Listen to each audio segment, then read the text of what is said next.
Yeah, okay. LaGuardia Lounge, episode 12. Brett Singer, Ed Garcia Luna. Here we are, July 5th. Not too bad. 250 years of the United States. Can't argue with that, right? I don't think any other country has ever had a track record so long, right? Or is so the good. oldest country. That's what they said on sports radio. They were like, no other country can beat that. It's like, well, actually, I don't know about that, but that's fine. That's why you don't get your facts from sports radio. So how you guys doing on this beautiful Sunday? I think I'm better than you. I'm in Florida, but you guys have got like 100-degree weather up there. It's brutal. It was. Yeah, this week has been like hell. Right. It's only 90s here, so we'll take it. It's a little better today. It's only like 85 today. Right. Absolutely. There's a Marvel narrative podcast that I liked, but set in the future, and nobody ever goes outside because it's gotten so hot. And that's what it makes me think of. Like, there's underground tunnels, and it's like, it's like 150 degrees, and nobody can go out. And I'm like, yeah, I think I'm seeing that. What's the hottest place on Earth? That's a good question that people Good live. Question. I mean, it would have to be near the equator, obviously, but I wonder where the hottest place to live is. I bet you could Google it. Yeah, we probably could. I'm pretty It's sure. more fun to speculate. It is. My bedroom, baby. Heyo.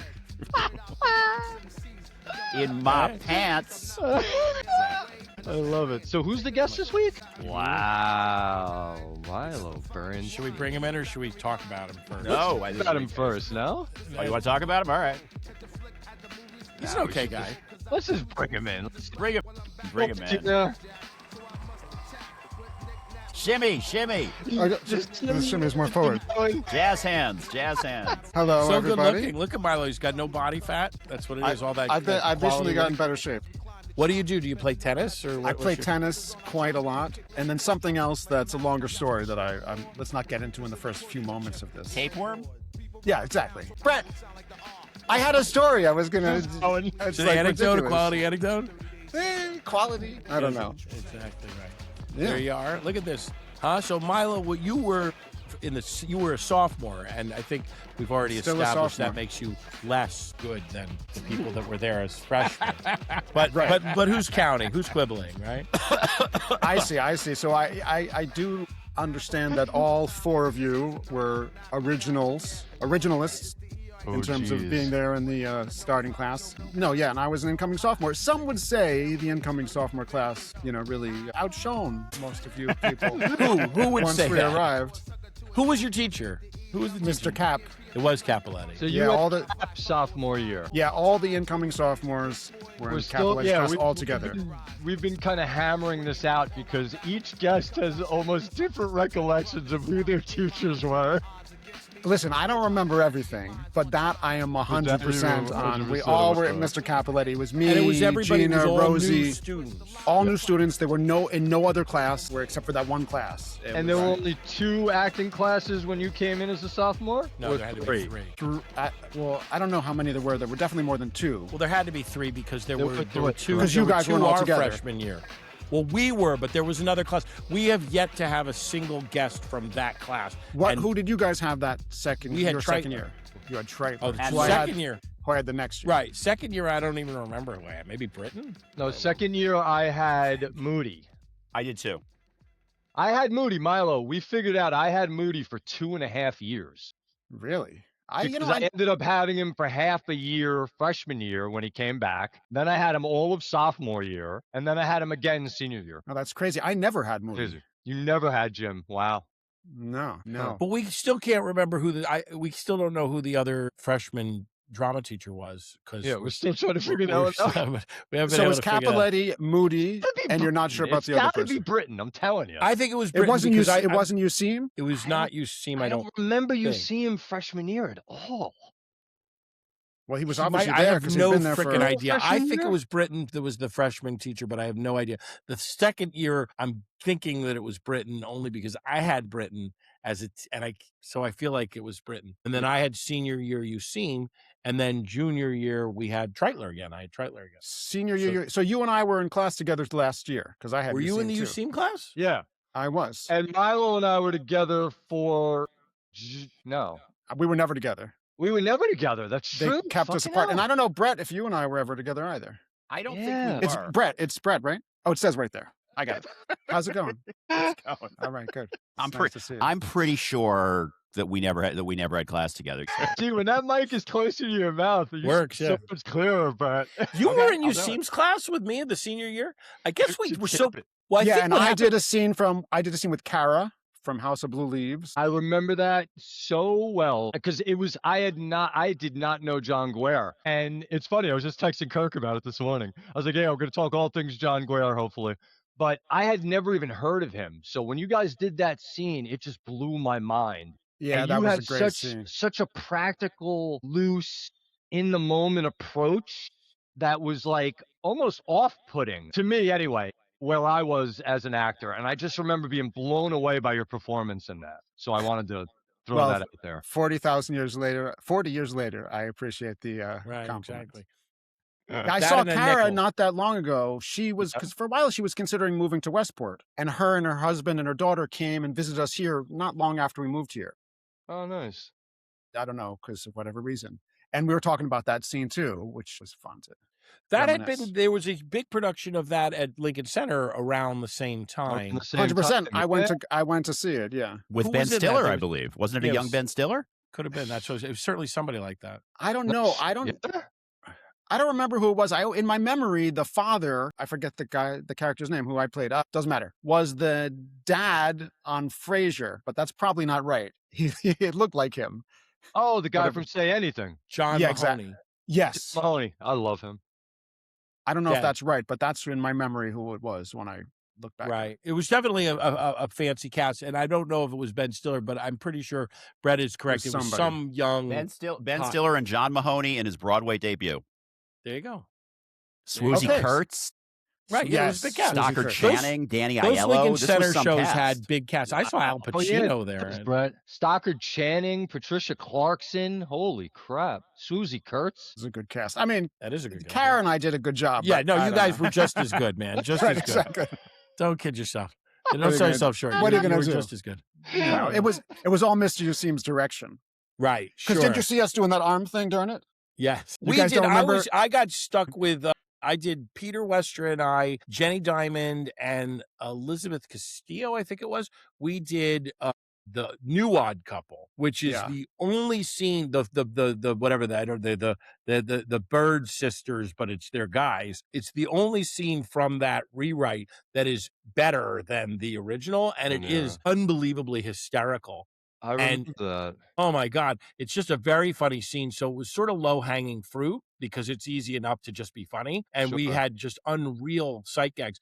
And I remember we hadn't, Peter and I were both growing little like pencil mustaches. And then the day before the last, the big dress rehearsal, we came in and, we shaved, we had our little costumes, and we got in there. And it was just, we literally just looked so ridiculous that Jenny and Elizabeth they couldn't contain themselves. They were just laughing. Like we had to stop and start over because we were just so absurdly, I forget, they were like Manolo and Juan, That's so or something like that. It's really, they think we are gay, but we are not gay. Why are you gay? You are gay. Right. Exactly. So that was a good one. And that was in Useem. And then I guess part of the reason none of us remembered is because presumably the second half of the year we were all doing SDF. SDF. You didn't even have your regular teacher anymore because Eddie, as you remember, you and I did a Stage Door. What an incredible show. Didn't you do that at Bucks Rock, Milo? Were you in it at Bucks Rock? Because I was. I had a like 3-line part. I don't know if I did Stage Door at Bucks Rock or not. It's possible that I overwrote that Stage Door with the other Stage Door because I have a limited amount of, You can only do so many memory. stage doors. Exactly, like performance recall. Sure. Yeah. My daughter's friend just got cast in it, and out of the blue, she goes, "Yeah, my friend just got cast in this show, but I've never heard of it." And I'm like, "Oh, what's it called?" She's like, "Stage Door." Is it like super dated? That's because it's from like 1960 or something, right? Exactly. Well, It's like it's got a Birdie. million parts for women. I mean, the reason they do it is there's like 20 roles for young women. I mean, there's no reason to do it other than that. I mean, that's because it's not like it's good. I didn't get it. I remember reading it, and I remember. I don't think there was anything there to get. There was nothing there to get. What is this? It's like, ugh. There was nothing to get. It was just and little ermine jackets up to here. Plus, Mr. Goddard directed remember it. that. I did get a really cool tux out of the deal for fucking prom. Yeah. There you go. I don't know if you guys remember, but in the show, I wore duck like tails with a top hat. So I ended up borrowing it for friggin' prom and rocking that shit. Borrowing it? Yeah. I don't really Milo, remember. Yeah. Go ahead. I was going to say, what monologues did you do to audition? I did a monologue from 1,000 Clowns, I think. 1,000 Clowns. Good. Sappy, tense? And it's kind of like funny, touching. Right. Okay. I could almost do it if you give me a second or two to remember, but I've always thought of you as being funny and touching. That's not because Mostly I'm with the touching. There's a lot of touching. enough with the touching. But the funny's okay. I did 1,000 Clowns, and I don't remember what other thing I did. That was a popular one. The 1,000 Clowns monologue is one that they give to young men, young boys. If you can give me a little, I'd be. At the very end of it, he's like, Sandy, if I could go on top of this building right now and shout out to the whole world, I am sorry. Everybody would really appreciate it or something and say thank you because, that's the kind of guy I am, Sandy, or some shit like that. Something about that. You would run up on this building. The funny thing is, I think I did that monologue again to audition for a college. Really? And what's even funnier now, apparently I'm so lazy. The scene I did with my second scene I did in Caporetti's year, me and Sarah Fabricatore, we did a scene about don't feed the pigeons. I'm throwing up Cracker Jacks. That sounds familiar also. Oh, wait, I'm throwing Cracker Jacks. What was that called? Was that? It was something like Bus Stop or Picnic. It had one of those kind of things. It's one of those kind of ones. Yeah, exactly. It wasn't that, but it was. So I did that. Please don't feed the pigeons, whatever. And it's very fast and funny, whatever. And then I did that for. Was it called Park Bench? No, I'll think of it again in a second. And then I did that scene with Rosie for our showcase at the end of college. So it's like, God, guys went to. I knew that you guys really stuck together. We went to elementary school, middle school, high school, and college together. Right, that's a lot. She recently, I think, just got a degree, just graduated from getting some sort of a psychology degree, and she was angry at me for not attending. Who? Like, what am I going to do? Rosie. Oh. Where is she? She actually just moved to Tucson, Arizona from LA. It's pretty hot there. Yeah, probably. Where was CalArts? You went to CalArts. Where was CalArts? By the Cal, I think you could figure out the state, right? Well, I know it was in California, but was it in Anaheim or something? Where was it? No, it was in. It's just north of Los Angeles in a town called. As a matter of fact, it's where Julie Zinkevich now lives in Santa Clarita. It's in Valencia. If you've been to California, you've gone to Six Flags there, Magic Mountain. It's in the town where that is. Like a little deserty nothing. I went out and visited Cece there, and he showed me the theaters. Yeah, theaters. There's that modular theater with those like platforms that move all over the place, and the whole theater, like there's like a 4x4 foot square. Each one of them could be raised or lowered to reconfigure the space to be anything from the audience to the stage. It was just like one big, literally modular room, which could be however you want. What was it? Disney money, right? A lot of Disney. Yeah, money. Disney, exactly. Disney. They got some money. They got some scratch. Yeah, totally. Did they have a film program? They did, yeah. I mean, yeah, they have a great film. Great in the country, I believe. The film program, and I mean, I'm sure it's changed a little bit now, but the animation program was always like everybody who went there for animation instantly goes on to work for Pixar or somebody and gets an Academy Award for something. Yeah, I wonder if that's where Sinter Nicholas went. You remember him? He won an Oscar like 2 years ago or a year ago. I know so much like Nicholas. Maybe. I mean, when I was there, half the animators didn't even graduate. They would do like 2 years and then they would just get a job doing something. And just be like, okay, now I'm just making money and, whatever. But it was a great school. And listen, the reason, I mean, I only auditioned there because it was the day before my Juilliard audition. And they had sent me a letter like, hey, CalArts, come audition. And I was like, what the fuck is this school? And then I was like, oh, it's the day before. Maybe I'll just go practice my monologue. So I went to do the audition. They came to New York, whatever. So I went to the thing and did the audition. And afterwards, whoever the guy was from the school, one of the directors from the school came and like asked me to stay afterwards and talk to me and just seemed really nice. And I was like, so I looked it up and it seemed like a cool spot. So I went to go visit it. And like literally they give you a tour and the woman, sophomore, whoever's giving me a tour is like, here's the facilities. Let me show you the dorm. The dorm was like this L-shaped or whatever that is, a U-shaped thing. In the middle was a swimming pool, clothing optional swimming. Okay. So she's like, oh, there's my roommate, whatever her name is, they're just laying out there topless. I mean, the school was good beside that. But I was like, yeah, it seems pretty good to me. Could you imagine if I went to school in California? Yeah, it's trouble. It was trouble. There's a reason I didn't go straight to school. I don't think I've ever heard this story. No, I haven't heard this either. Oh, the clothing optional pool? Wow. Yeah, And I CalArts was feel very. like the year after your first year, I think we hung out. Yes, you and I had an interesting night I'm that not lasted sure like if we're allowed several to weeks speak long. of such things or not, but we can always touch on that later. That's a fascinating evening. I'm happy to talk about it if you want. And again, I apologize for trying to make you leave at 2 a.m, but I was just losing it a little bit. Are we allowed? Can we talk about these types of things? Anything you want.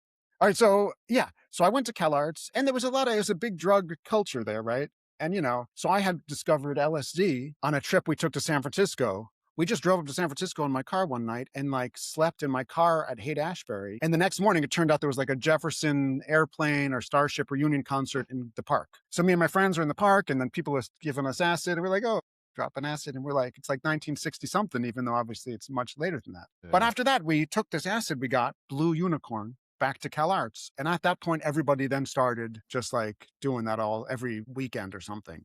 And I came back for Christmas break. And I think the night I got back, Eddie and I hung out, and I was like, man, I've been doing this LSD. And he was like, really? And I was like, here, take this, go, you can do it later.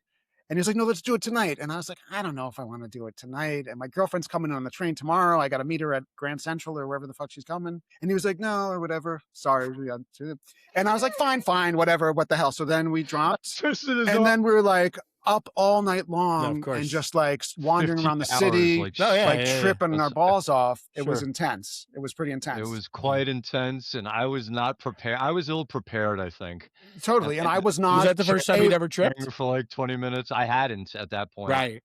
So and I was losing it because I was also oh, I'm back in New York for the first time after being away, and it's worlds colliding type situation. Totally. And Eddie's losing it a little bit, and I'm not able to be a good guide because I'm losing it. So at a certain point, I was like, but we were just we were both going through our own things. And, totally. And we were kind of the walls were closing in, and the best thing we did was we got out of the house. We went for that walk, yeah. And we went for a walk through Soho and everything. Soho and the art stores and everything, and we were like, oh, and it started raining. And then we went to the deli. I mean the diner on 4th. Right? Is it 4th Street? Yeah, sure. Washington Square, that area. Yeah. We went to the diner and we're sitting there. We ordered fries and friggin' fries and gravy. I vaguely remember that when you're tripping. No, we were just our. No, I get it. Yeah, I get it. It was rough. Yeah, it was rough. Milo, you're a terrible influence. I'm pretty sure that you're the first time I ever had ecstasy, you gave it to me. Is that right? Yes, I'm pretty sure. Because I remember we were in the movies, and I think we might have even, what movie were we seeing? Sid and Nancy? It's possible we were seeing the movie Sid and Nancy. No, Sid and Nancy, you and Mike were on acid, and me and Otto were not. Oh, okay. Well, anyway, we were seeing something, and in any event, and I was and you kept nudging. You're like, you feel it, and I was like, I don't feel anything. I don't feel anything at all. And you finally said to me, you said, it's not like acid. You said, you're not feeling it. And I was like, and then I felt it. Well, obviously, it's a very different. All right, good. Totally. Yeah. Totally. So shame on you, man. You're really. Who knew? Listen, you were such a horrible I don't influence. think I'm that. The funny thing is, I'm. Well, it doesn't matter. Anyway, later on that night, should we discuss senior year? Yeah, right. Exactly. We'll get back to senior year. You're very, very awesome. What are you gonna say? I'm not going to say anything. Very normal guy. It doesn't matter. Parent of two later children. on the night with Eddie, I was like, oh, I got to meet my girlfriend from California is taking the train from where she lives in Virginia or whatever at Grand Central Station. And I'm like, oh my God, I don't know how I'm going to find her there. I don't know what track it is or whatever. So I get all paranoid and I get there, I think an hour and a half early because I'm nervous about finding it. And with a few seconds, I figure out where she's going to be. Maybe it was not Grand. It must have been Penn Station. So then I'm just wandering around Penn Station for whatever many hours early in the morning. And it was just so weird and horrible. She got off the train. I was like, hi, I'm tripping so hard. It's rough. It was rough. It does sound rough. It was. And you know what's crazy? I can't recall, but we saw each other that day. And then I don't think, Eddie, I saw you again for probably 15 years or something after that. Is that right? Well, no. The next time we saw, I was at the reunion. At their 10-year reunion. 10-year reunion. So still, that's whatever many years. 9 years. 9 years. Yeah, 9 years. Oy. It was a rough night. So where were you born? Where did you grow up, Milo? Okay. I was born in New York City. You were? I think I was born on the Upper East Side. My parents were probably living on the Upper East Side at the time. And then they moved to Soho when I was a year old or something. We lived on Mercer Street. Mercer. Between Houston and Prince till I was 7 maybe. Then we moved to Tribeca, where you guys had been probably to my house there. What Where my street was that? That's Greenwich Street. Greenwich. Yeah. Where my mother lived until about 2 years ago, and then she moved because you remember that place was like you had like a townhousey kind of thing in that building complex. Like but it was a lot of right? Yeah, duplex, but really there's 3 floors because the first floor was just like an entranceway. Yeah. So there's a lot of steps for my mom to go up and down every day. Sure. So she moved out of there. That's part of this complex called Independence Plaza. Yeah. Gotcha. And it's sort of semi-rent controlled or something. So Oh, they've been trying to get her out of that place for 50 years because they could probably rent that thing for a gajillion dollars. Yeah. So they moved her into one of these towers. They have these big buildings that are there, part of it. So she's living on the 30th. She's still there, but just not in the same different spot. They were like, please pick any apartment you want in this tower. So they kept showing her, how about this one? How about this one? And she was like, I'll take this one facing the river. And then they renovated it. She was like, it's a 2-bedroom, make it into a 1-bedroom. Give me this kind of kitchen, whatever.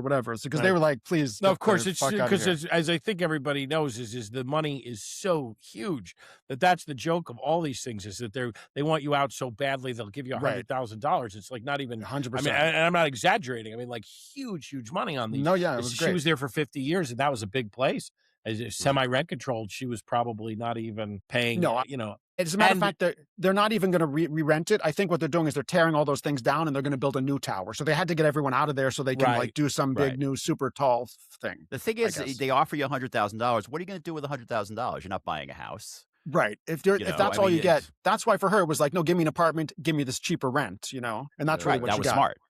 Yeah. Now, exactly. The reason I asked where you were born and where you grew up is because, we like to get to what your life was like while you were attending LaGuardia. And from my memory, it seemed like you were kind of like, it was like you and your cousin living together most of high school, correct? Well, no, my cousin didn't live. So my mom and my stepfather at the time moved to San Francisco, but only for my senior year. Oh, so that my was first senior year. Okay. Yeah. So the first 2 years she lived there, but yeah.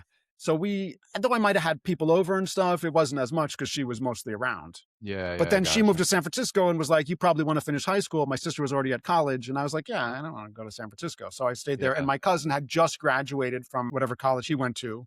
And he had grown up in New Jersey, and he was like, well, I got nowhere to live. So he stayed with me, and obviously, shenanigans ensued. You bet. I remember you and Cece hanging out flyers at the park for a party. That was a bad decision. That was a smart move. I know. I remember that party. Well, of course, I think everybody remembers that. Are you kidding? God, that was flyers. Yeah. Why did we do that? But you were lucky, by the way, which is my recollection, which you were really lucky and says something nice about it, is that you had friends that it got out of hand, and you had enough bodies there that were not abandoning you in your home, that you had at least troops. No, yes, people helped manage. It got out of control, and then we kicked everybody out. Right. Yeah. And I was, again, not in a great state of mind. I was stressed out.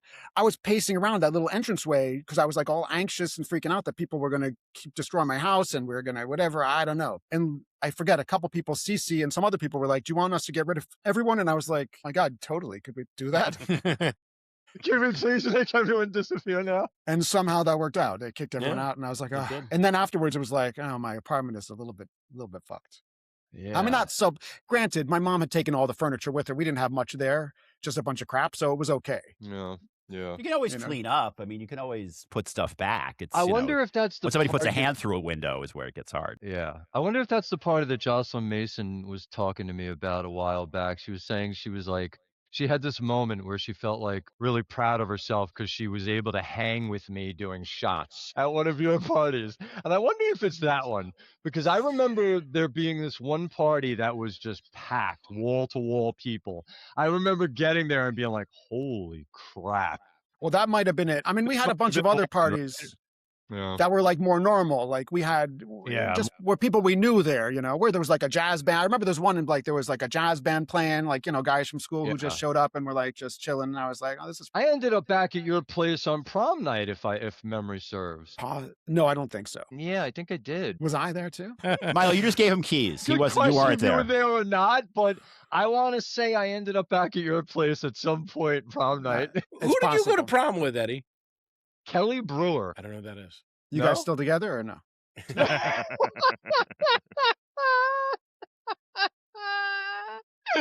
I don't know if we ever spoke again after prom night. Was she? I assume she was a senior. She wasn't a drama student. Who was she? No, I wanted. She hung out with like Nietzsche and that whole crowd. I don't If know who I that is were, either. no, you don't remember Nietzsche You don't know Boyer? who Nietzsche I is? want to The say guy who wrote the he Prince. passed a few years Yes. ago, if I'm not mistaken. That guy. Oh, is There that was right? a guy whose name was actually Nietzsche. Like that wasn't a nickname. Yeah, I Nietzsche remember Nietzsche. Boyer, big, tall, black dude, really good-looking kid. He was, I don't remember what major he was. I didn't really know that whole crew. I kind of knew them, but like, didn't really It was a associate big with them class much. by even contemporary standards. That was a big graduating. Wasn't our graduating class like 4,000 people or something ridiculous like that? But it was big. We had all of Alice Tully Hall, and it was full. It was a big class because It was probably like just like 1,900 something in that area. Maybe somewhere between I think like 700 and 1,200. I think is something like that. But it was a big number for sure. So obviously you didn't know. Well, I still had. I don't know if you guys recall this. It probably didn't matter to you, but probably other than like my kids being born, getting married, crap like that. The greatest day of my life was the end of that sophomore year. LaGuardia, because we were doing, SDF was happening. It would happen in those before the theater was open, It was right? in the classrooms. In the classrooms. And one of the shows was Midsummer they were doing, and I was the assistant on the lighting board or whatever, with the junior guy ran it, and I was like the assistant lighting guy. And so they're doing Midsummer, and they're like 3/4 of the way through the run, or maybe almost done. And then the kid who played, in the mechanicals, the lion guy, whatever his name is, you know what I'm talking about? Got sick and could not perform. And so Mr. Eskow was like, Milo, would you go on in the show, for these last couple performances? Oh my God, who's coming? Oh my God, there you are. And there's Mr. Eskow. You're freaking me out now. Look at he's got hair. That is a funny picture.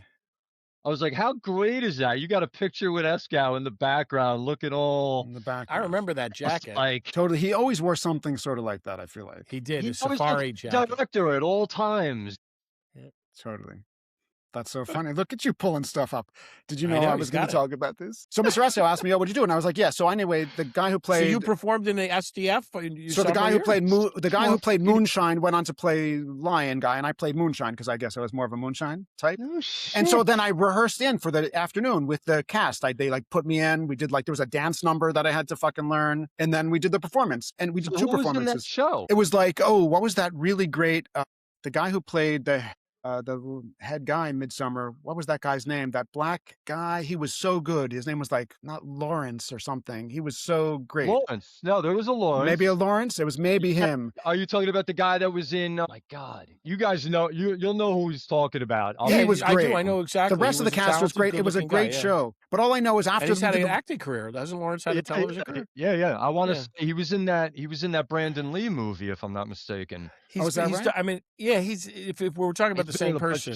Yeah, he's a working actor. It's the same guy I'm thinking of. Yeah, so that's who I'm thinking of also. So yeah, well, maybe I'm getting the name wrong, but whoever he was, if that was him, he was great. He was in that show. But after we did so there were two shows that day. There was a matinee. Lawrence Mason. What's he look like?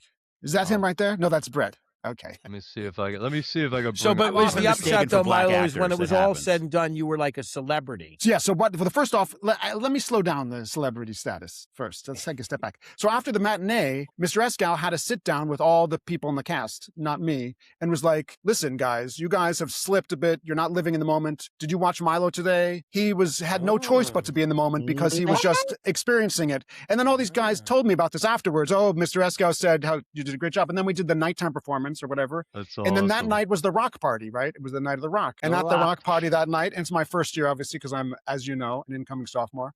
Like all the seniors like cheered, to Milo or whatever. And I was just like, yeah, I'm so fancy. And then they hung out with me. And then I hooked up with some senior girl. Oh, shit. Yes. Yep, that's him. That's him. There you go. Boy, he doesn't look like himself, though. He's in bed. He's like Milo. He's in better shape. No, he used to be like, just not like that. And he didn't have a goatee. But that's him. He was great. Yeah, he was damn good actor. Was he in that show, Becker? Was he in that show with... No, that's Alex. That's Alex with there. Oh, that's Alex Desire. Oh, Alex Desire, yeah. I think he was in it also, though. Alex Desire was a junior when that guy was a senior. Alex Desire has had maybe even a better career than that guy. That guy was, I'm pretty sure I picture him as a mailman or in some kind of uniform looking... Is this like... Was he Mike and Molly? Was he Mike and Molly's... That's Reno. Reno was Mike and Molly. So, but these are all people that we went to high school with. I'm just confused. Yeah. Oh, you know why? Because I don't watch that kind of stuff. I don't watch that kind of stuff. There you go. So you were a super celebrity. Everybody knows that. You were so cool. You know, it's funny. I felt cool. Gina denied it. You know, we were all very avuncular about how awesome you guys were coming in, and Gina was reasonably like, I don't know what you're talking about.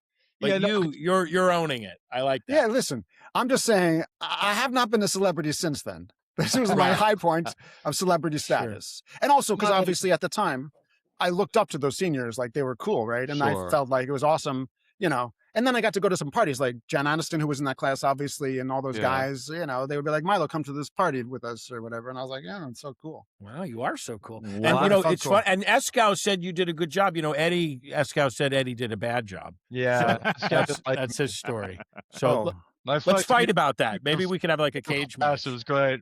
Well, later on, he said junior year, because he left like partway through our junior year. Yeah. So he left after my first scene junior year. I did Born Yesterday with Cleo Federici. And he said I did a bad job on that. He called me to his office after the like little, you know, we do our scenes and was like, Milo, I don't know what the fuck you're doing. Really? He was like, that scene, what is that scene about? And I was like, And he was like, and he went through the whole thing and basically told me you did it entirely wrong. It's about this moment. And I was like, okay, I don't know. And that's the last time I ever talked to him, was him just telling me, I thought you were going to be good, but you screwed it all up. Sucks. Really? Yeah, totally. Yeah. I don't think I ever had anything to do with him. I don't ever remember him thinking. What's funny, now that you said you went into his office, I just had a recollection of going into his office and having like a one-on-one.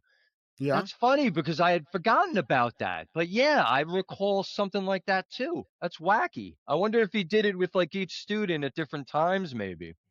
Dan, you and I told him to his face that we thought he was going to be there the whole time we were at Yes, that I remember, but that's when he was leaving. Yeah. Right. Yeah. Yeah, I said to him, but it wasn't just me. I said to his face, I was a little bit like, you're leaving in the middle of the season here when it's tough. You're copping. Yeah, he did.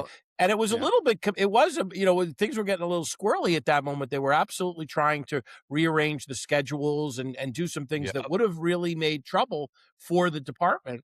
And he just packed up and left Treitler to deal with it, which was, and poor Treitler really got a little bit roasted on it, which was unfair to him.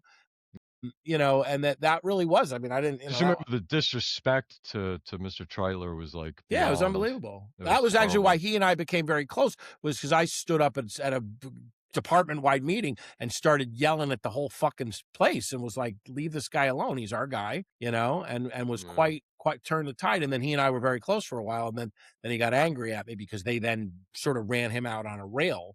Yeah. And whatever. But I don't remember having any real intercourse, of course not. I'm sorry? I remember having intercourse with Mr. Eskow. He was a gentle lover. I don't remember. Very gentle lover. I wouldn't know. Lots of times, let me just say, lots of times when they slip you a thing, you don't remember the intercourse. That's true. So true. So That's true. Usually. Well, that must be it because I don't have any, you know, I have no I can't recollection imagine of that he that. would be interested in you guys and not me. Right? So that must be it. Well, right? you know, honestly. Obviously, we were at LaGuardia at a very transitional time, right? Like the class in front of us was the first class not to have been in the old building, right? Yes, correct, exactly. So it was like, you know, obviously the drama department trying to hold on to that performing arts thing. As a matter of fact, as you probably remember, and maybe you guys do too, like I don't have a LaGuardia high school jacket, right? I had a PA jacket. Yeah, I have the same jacket you do. Yeah, and I always think it's interesting. I wish I had one. I couldn't afford one. Damn it. I was going to say, if we talk about different people from our high school class, even in the drama department, you can figure out which jacket they got by how much of a douchebag they were or they weren't. You know what I mean? Like I obviously got LaGuardia, performing arts, because I was like, ooh, we're so cool, the drama department, we're not going to be part of this school, right?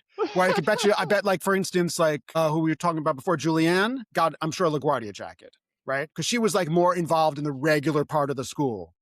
That's a good question. I have a feeling. Now we're going to have to ask her that. Samantha Lawley had one, that I remember. Had a PA jacket? No, had a LaGuardia, because her and it too was very like, much, well, they were integrated into the school better. Exactly. It was about how much you're like, no, we're going to say part of this, what Mr. Eskow was trying to preserve.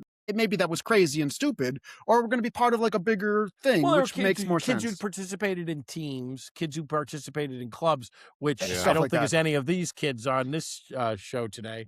I don't think I participated. Yeah, I don't think I participated in anything. I didn't even know we had that. That's right, exactly. We had a basketball team, which we had a good basketball team. Senior year, I remember finding out that we had like a winning basketball team. Yeah, we had bodegas nearby, the park nearby. That's what we had, as I recall. Right. You know, Pamela's sister, what? Pamela's sister, Melissa, who was a year younger and was an art major, was on like a bowling team or something like that.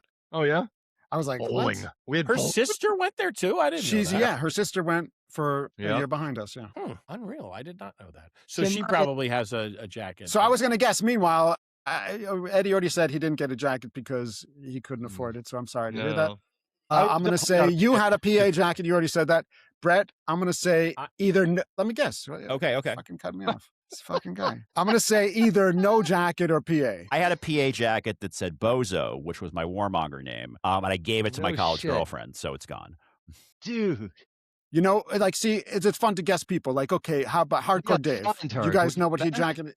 Sorry, he didn't have one. I was going to say we had to find her and get that jacket back. Yeah, Dave didn't have one. Touch. I'll. You know, I can ask. I don't know that she still has mine. it, but you never know. I wonder. I have mine too. I wear it occasionally. It's comfortable. It's actually comfortable and cool. Criscolo's got a PA, correct? I'm sure Criscolo's a PA. So Milo, you go to CalArts for acting. You're still like, this is going to be your profession. You're still thinking that way when you're at the school. Yeah, I'm still hoping. So you're still auditioning? No, I'm just. Oh my God! Look at that guy. Where did you even find that picture? That's not a great picture, actually. Listen, what can I tell you?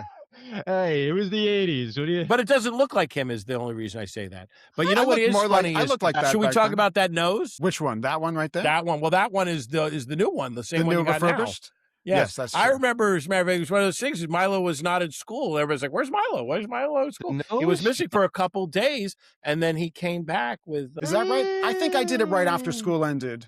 I don't think so, because I remember what I'm saying. So, all right, fine. And I would know better than you. So, gotcha. Either way, I did it near the end of senior year or at the end. One way. I remember you coming in and and you had the work done, having not discussed it, which was even more ridiculous. Was I supposed to get your okay? Oh, yes, absolutely, or at least said that's where you were. Because the reason I remember is that you missed like 2-3 days of school, and everybody's like, "Where is he?" And it was sort of pre-cell phone and whatever. That it was like, "Where's Milo? Where's Milo? Where's Milo? I don't know." And Dan wanted to do the surgery. I mean, that's he would have gladly done the surgery. You would have saved so much money. I wouldn't have. You know why? Because I did it when I turned 18. Up until then, my parents were divorced, but I guess my mom was like, "Yeah, do whatever you want." My dad was like, "I don't think you should do that," and I'm not going to, say that's okay with me as your whatever. And my mom was like, "Well, I can't be the only one of the people being like signing the thing," and I was like, "Oh fuck." So then when I turned 18, I was like, "Fuck you, bitches. I'll do what I want." There you go.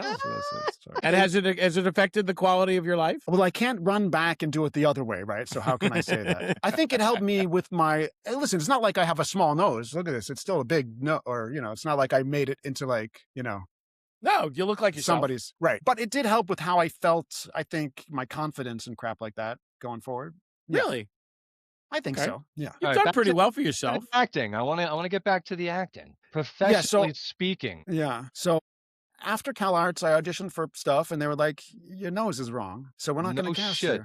No, yes, shit. They were like, "Oh, that wouldn't surprise me." It's fucked up that you're like, "Oh man, that makes sense." I should see that. I could totally see that. It wasn't a great time for white guys. When we were coming up, they were making a lot of the, gangbanger movies. It was not a great moment. I mean, not that there were people who did, but it was not. They were, looking for ethnic characters. It was not a great moment for the traditional. Yeah, maybe. I mean, listen, when I graduated CalArts, I moved to LA. All my class went then, I got an agent. I went on I had a bunch of generals at like. I was trying to get to because I didn't know about any of this. So you got an agent, you started auditioning. I got an agent. I started auditioning. I had a couple of like close, situations, but nothing really panned out. After the first few months, it seemed like there was like some momentum a little bit in the beginning, like something was going to happen. Like my agents were like motivated about sending me out. And like I was having generals and shit at like CBS and fucking places who were like, "Oh yeah, you seem general great." For the people at home. A general is like, "We don't have a particular role in mind for you, but we're going to meet you with the execs at this CBS or whatever and keep you in mind for like 30 minutes or an hour or something like that. So I had a few of those and a couple of other auditions for specific things. And it seemed like, oh, this is great. But then nothing really happened. Then I got cast in a couple of theater things. I did like, some theater stuff in LA.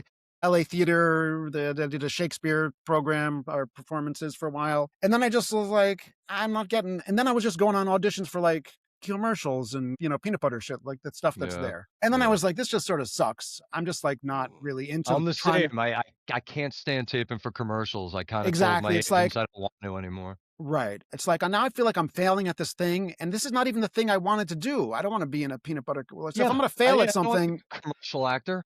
Right. So then I was like, fuck it. And I just sort of stopped doing that. Then I moved back to New York and I just. And what year is this now? I moved back to New York in 1995 or 6 because I was in LA for 2 years afterwards. Then I was in Tony and Tina's wedding for a year or something. No shit. Who'd you play in Tony and Tina? I was a swing, so I played whoever the fuck.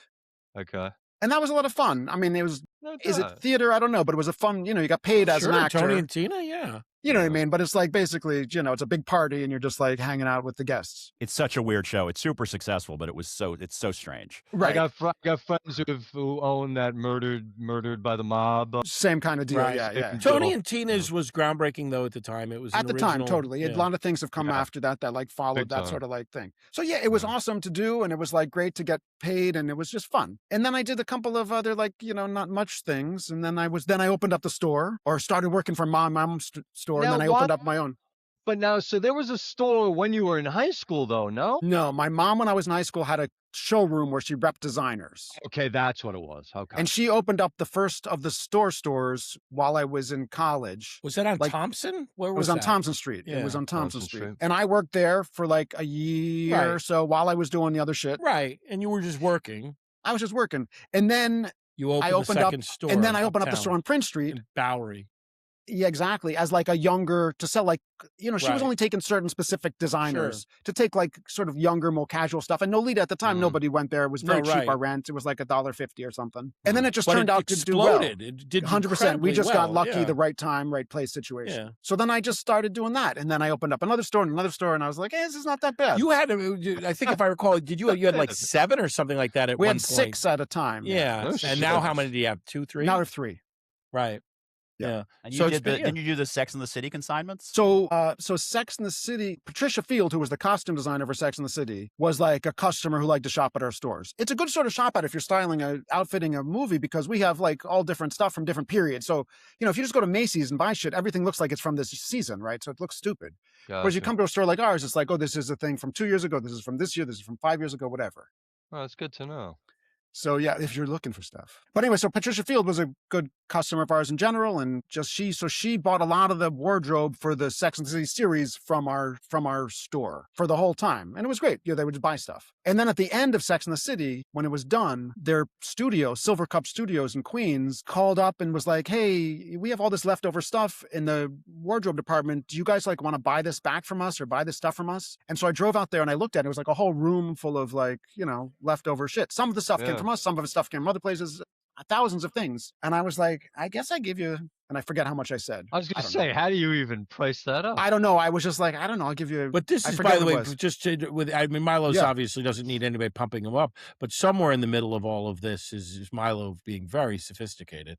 Go on, please. Yeah. I wore a monocle the whole time. No, seriously, because a lot of people wouldn't have had the wherewithal to think to do what you did. Right. Yeah. Well, thank you. I appreciate it. Yeah. Well, that was my thing. I was like, first off, I said to them, before I give you a number, can I say that we got this stuff from you guys? And they didn't like go back and ask HBO or anything, which they probably were supposed to have done, but they were just like, yeah, sure. Why not? And then I was like, okay, fine. I'll give you $20,000 or something for who knows what it was. It was something like that.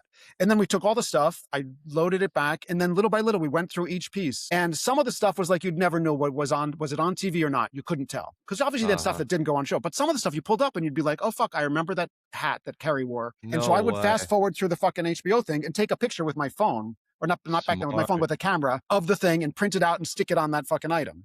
And we had probably a couple hundred pieces that you could find. And other pieces we didn't know, but it was somewhere. And now with those, how did you price that up? Listen, we did great. We had a big sale. I sent out a huge press release. At that time, it was the single biggest, if I recall. That's what you told me. It's still the best month we've ever had on one day. Yeah, right. You know? Fucking Yeah, there you go. We sent out press releases, and we had like everybody. The day of the sale, it was in the New York had, Times. It was everywhere. It was New York Times. CNN was there. New York One was there. Was all these people were there. What's that? What year was this? That's this so was cool. It was 2003. Yeah, 2003, because it's before Pamela and I got married, but we were together. It was right after I got married. Well, no, right before. Sorry. There was a line like around the block to the next avenue, like all day long. We ran out of shit from the sale halfway through the day, and I went out in the line and was like, "Guys, you're welcome to come in, but we don't have that stuff anymore." We just started putting out our regular clothes because we had emptied the store and just put that stuff in there. But then little by little, I put the other stuff there. The other thing we did that was smart was we made these. We got like a regular tag you would buy, like a yellow tag from a fucking store, and we made a stamp that says "Sex in the City Wardrobe," and we stamped it on each of these fucking things. It looked official, but it was our fucking stamp. Yeah. And we just put it on each of the pieces of clothing to differentiate it from our regular clothing. That's so brilliant. Became a calling. And a billion people. No, nobody fucked with us. As a matter of fact, the day of that, somebody from Sarah Jessica Parker's team was like, "Oh, we're doing this shoot with her, and she really wants to wear this tutu that you guys have here. Can we borrow it and give it back later?" Wow. And we're like, "Here, listen." In retrospect, we could have priced everything. I mean, we priced things like we'd sell like a pair of. Everybody bought like earrings and shit like that. We'd sell a pair of earrings, like a gold pair of earrings you'd buy on the street at Canal Street for $2. We sold for $15. Now, granted, we could have sold each one of those for $100 or something, but it just seemed ridiculous and wrong to do that, right? Gotcha. So we priced things more than they would have been, but not insanely so, unless it was a thing that you like, the hat that Carrie wore, or Miranda's skinny jeans. Like maybe those are $250, but those things are on fucking TV. I don't know. Yeah, because I mean, that's like whenever someone's willing to pay for it, and there's some loon out there who's willing to pay a lot for it. Yeah, listen, I mean, maybe we should have, and frankly, listen, we could have made the stamp up and stuck it on other shit too, right? I had a stamp. Right. I could have stamped anything, but we did not do that. It just didn't seem like I wasn't cool to do that, obviously. I'm glad you didn't go that Thank you very much. I would have so been yeah, terrible. so it was great. We sold it all out basically. And as a matter of fact, that's the first day we sold things online too. I had spent the week leading up to it taking pictures of shit, thinking, "Oh, this will be good for our website," which was obviously a new thing, and listed it, on our basic website. And then I had to take it off. And then I had to take it off instantly because it started just going too crazy. I was like, "No, fuck, I can't handle that. Yeah. Let's just sell this shit in the store." I think So anyway, I it's a came fun day. by and Did you? saw. I didn't get to see you because it was like insane. It was nuts. I seem to Oh, you know recall- what? Gina was working that day because that was Right. when she was working us for the first time. But she got like overwhelmed or didn't feel well, and she was like, "I'm going home," Right. and she left. She left. That's funny. I remember you and I went to a Yankee game.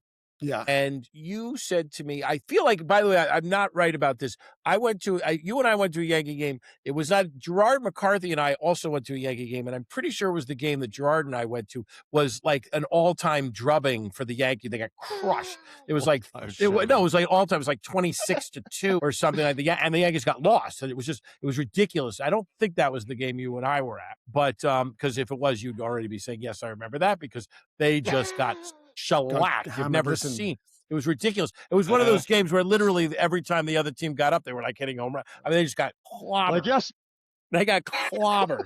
Well, I'm telling you, they lost like 26-3 or something like that. It was brutal. The only good thing about that was if it was at the old stadium, half the people would leave and you could then move down to the good seats. Totally. New stadium, they don't let you do that anymore. No, so. I know. Which is ridiculous. Milo got me so ridiculous. onto the field at Yankee That's right. Stadium. We met Mariano Rivera, and I still have the ball. Shit. That's Oh. cool. That was pretty fun. Mariano and I go way back. So. Is that right? No, not at all. Maybe the greatest Yankee ever. Maybe. Come on. Shit. But I guess there's a lot of Babe Yankees. Ruth, come on. Okay, fine. Yeah, I don't know. Was he that good? It's hard to say. I don't know, but Rivera was for sure. As a matter, 100%. Rivera gets a little bit outshined by Jeter, but it isn't even close. Is that No, you Jeter's don't. gonna- Don't get me started. Yeah, well, I think you're probably right about that. Chris Scolo and I were at a great Yankee game together, the game in the playoffs where Aaron Boone hit that home run. You were at the Aaron Boone game with Mike? Yes. I remember you guys going to a lot of games together, but no shit, that was a Yeah, that was classic. awesome. And I You had know, lost. is still managing this team, by the way. He should have been fired like 3 years ago. Yeah, totally. I had lost my voice. We had to go to a wedding in D.C. the next day. We had to drive down to like Pamela's cousin's wedding. And I had been screaming so much at that game that the whole wedding in D.C., I was like, it's nice to see you, Viva. Had no voice at all. Well, I only brought it up not because I wanted to talk about the Yankees, but actually, as I recall, I don't know if you remember, but we had a reasonably long talk about getting out of theater, and because at that time you and I think a little bit had some similar, that we were involved in businesses that we were modestly successful doing and didn't hate, but and how did that happen? And I remember you said two things which I've always remembered. One was you said, if I had become Matthew Broderick, I guess that would have been great, and then things would have been different. But that isn't what happened, which I think was, you just echoed that here as you said it. And I know that was sort of my take as well, that if something had happened, then obviously you would have run with it. But when it wasn't happening, in the absence of it happening, now what? And I then remember you talking about how since we were little, that everybody said you have to want it more than anything. You have to stick with it forever. You have to dig in no matter what face, and that I always thought was so interesting, because of course, what it means is that you were being conditioned to never stop, even if it was becoming unpleasant, even if it was that you were supposed to ignore the fact that it was no longer rewarding for you, or that you were no longer liking it. And that was a really tough thing to, to kind of manage. Mm. And I mean, yeah, no, totally. I assume you said it. So I remember. How did you get the bug, Milo?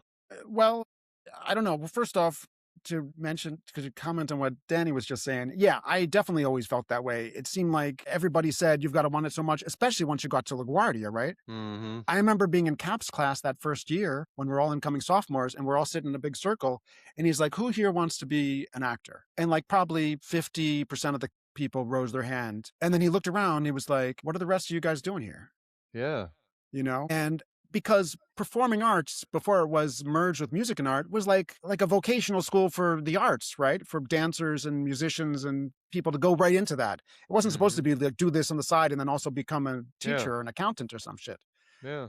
And listen, I love Mr. Capoletti. No, not trying to disparage him, but that's what they were trying to make you think. And everybody always also said to you, it was a trade school. Performing arts was a trade school. Exact trade school. That's the right word. Yeah. 100%. They also say though, if there's anything else you can do, you should do that. Right. Exactly. But that was if you don't love it more than anything, do the other thing. But you hear that as, oh, I have to love this more now, or whatever, right? Or because anything else is a challenge to like, you're not really committed. Exactly. No wonder you're not successwhen Right. Yeah. So Ed, I guess, I don't know, since I was little, I was just, I mean, every time when they put you in a show, it was just easy for me to be in it. I didn't feel just came uncomfortable. Naturally, you enjoyed it, yeah. I mean, not like I'm saying I was great at it or anything, but it just felt like Milo was so good in Dracula at Bucksrock. I have vivid memories of Milo as Van Helsing. Yeah. It was such an above average production.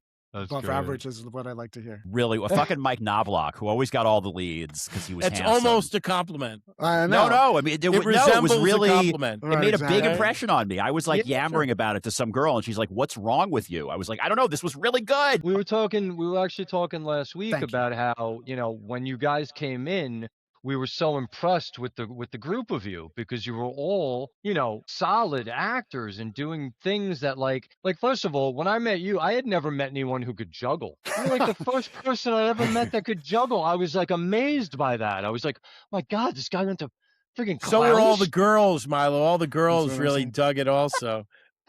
Don't think that they didn't, I know, right? That's what Milo's very good with his balls. And they were always saying, Milo, juggle some more, please. They were saying that. Yeah. They didn't like the guys who played guitar. That's awesome. Is there still a part of you that misses doing it? For sure. Every time I see a show, mostly theater, if I go to theater, I spend 40% of the show imagining not myself in that particular production, but just the feeling of being, how you would do it, what you totally. Yeah. I'm not saying, listen, I probably haven't been in a show for 15 years, but when the kids were little, I did stuff until about then. And then it just started being like, I don't have that much, not professionally, I guess, but having the time to do it. Yeah. Yeah. I don't, it's like, especially theater. Exactly. It takes a lot of time. So I would do it again on whatever scale, if there things came up or whatever. Yeah. Totally. You should. That's good to know. Yeah. Yeah. But Dracula, by the way, was fun production. It was felt fun. What's crazy about Dracula? So Brett went to the camp that I went to before he got asked to leave. By the way, a camp that my daughter leave this camp exactly? I believe it was smoking pot. There you go. That's the problem. Okay. And Drug related. right, exactly. And I was not the one, despite what Danny may have said earlier, or Eddie, to give it to him. That Milo had time. nothing to do with it. It was this guy Judd. He ratted me out. He sold it to me and then he ratted me out. We're gonna get Judd on. I gotta text him again. There you go. Different By the way, my Judd. daughter, Different Judd. my younger daughter, who's 17, is at that camp as we speak, as a CIT in the metals shop. One of the oldest camps out there. Bucks. My I don't know if father that's went to true or Bucks not. Rock. Very Really? special camp. Very Yeah. special camp. Camp. But so anyway, They we had would do good the theater. I performance. mean, Milo and I were in. My first play was David and Lisa, and I played a manic depressive violinist. Ooh. typecast. And Sounds like that fun. was when I was like, "Ooh, this is fun. Like I can do this. This is really neat." Right. Well, you would do the show. You rehearse every day for a month, basically, for these shows. That's the music. I know. We're thinking My about God. extending to an hour and a half.